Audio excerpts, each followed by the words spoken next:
Gujarat foundation Gujarat Rajasthan મૈત્રી સંઘ દ્વારા અમદાવાદમાં 29મી માર્ચથી 2 એપ્રિલ દરમિયાન અમદાવાદ હાટ વસ્ત્રાપુર ખાતે રાજસ્થાન સ્થાપના દિવસ નિમિત્તે અનોખો હોળી મિલન સમારોહ 5 દિવસીય મેળાનું આયોજન કરવામાં આવ્યું છે। ઉલ્લેખનીય છે કે મારવાડી સમાજ માટે હોળીનો તહેવાર એ નવા વર્ષ જેવો છે અને રાજસ્થાન સ્થાપના દિવસ પણ હોવાના કારણે આ ફાઉન્ડેશન અનેક કાર્યક્રમો લઈને આવ્યું છે। સંસ્થા 11 વર્ષથી કાર્યરત છે અને તેમનો ઉદ્દેશ ફક્ત મારવાડી સમાજના જ નહીં પરંતુ દરેક સમાજના લોકો ભેગા મળે તે માટેનો છે। આ ઇવેન્ટમાં આશરે 20 થી 25 હજાર લોકોનું ફૂટફોલ રહેવાની આશા છે। આ કાર્યક્રમના સંયોજક શ્રી નરેન્દ્ર પુરોહિત છે। જી, મારું નામ નરેન્દ્રસિંહ પુરોહિત છે। ગુજરાત રાજસ્થાન મૈત્રી સંઘ ગુજરાત ફાઉન્ડેશનના સંયોજકનું મારું દાયિત્વ છે। આગામી સમયમાં કંઈક રાજસ્થાન મહોત્સવ કંઈક આયોજન કરી રહ્યું છે, કઈ શું બાબતમાં છે અને કઈ અનુસંધાનમાં છે? ગુજરાત રાજસ્થાન મૈત્રી સંઘ દ્વારા પ્રતિવર્ષ છેલ્લા 11 વર્ષથી આ હોલી મિલન સમારોહનું આયોજન કરીએ છીએ।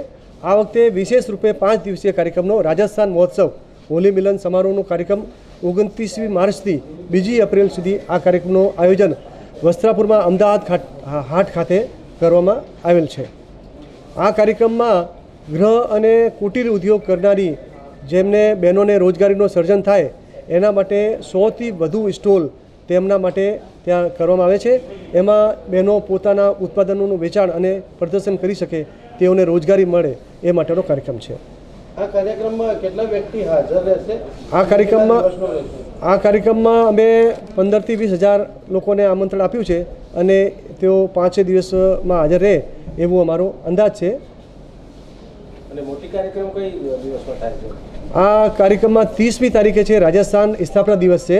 એ રાજસ્થાન સ્થાપના દિવસ ઉપર રાજસ્થાનના ખૂબ મોટા કલાકારો સાંસ્કૃતિક સંધ્યા, ઘેર નૃત્ય, સંઘ નૃત્ય, ભવાઈ, કાલબેલિયા જેવા રાજસ્થાનના પરંપરાગત જે નૃત્ય છે એના દ્વારા બધાને મંત્રમુગ્ધ કરી દેશે।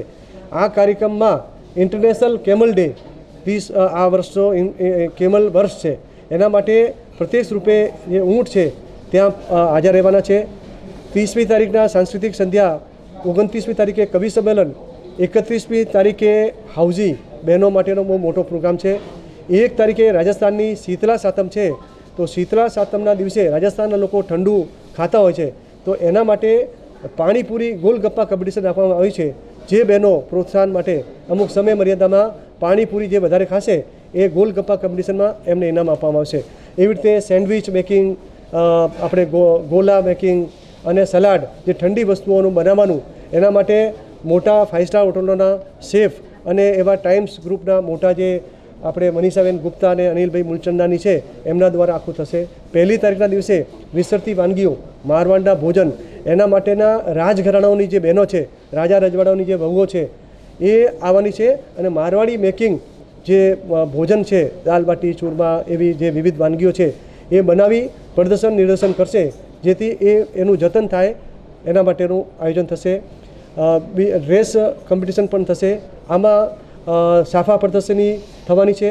5 દિવસ મેડિકલ કેમ્પ, જે અંતિમ છોડનો વ્યક્તિ છે એ પણ આ કાર્યક્રમમાં આવી શકે, ઈશ્વરીય શક્તિનો વિજય થાય એના માટે આપણે 5 દિવસ બધા જ સમાજોને, દરેક કોમ, દરેક વર્ગ, દરેક રાજ્યના લોકોને આ કાર્યક્રમમાં આમંત્રણ આપ્યું છે। સમરસતાનું આ મહાપર્વ બધા સાથે મળીને મનાવે એના માટે પાસીસ નિઃશુલ્ક રાખ્યા છે। ત્યાં 5 દિવસ ઠંડી છાશ, ઠંડો શરબત અને ઠંડા પાણીનો નિઃશુલ્ક વિતરણ કરવામાં આવશે।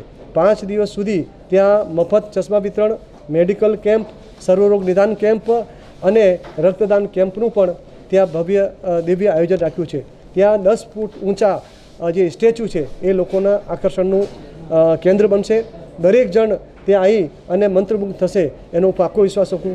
સમગ્ર રાજસ્થાનના અને સમગ્ર ગુજરાતના અને દરેક રાજ્યના દરેક કોમને અમે અહીં આમંત્રિત કર્યા છે અને બધાને મજા આવશે એવો અમે પાકો વિશ્વાસ આપ સૌને આપીએ છીએ।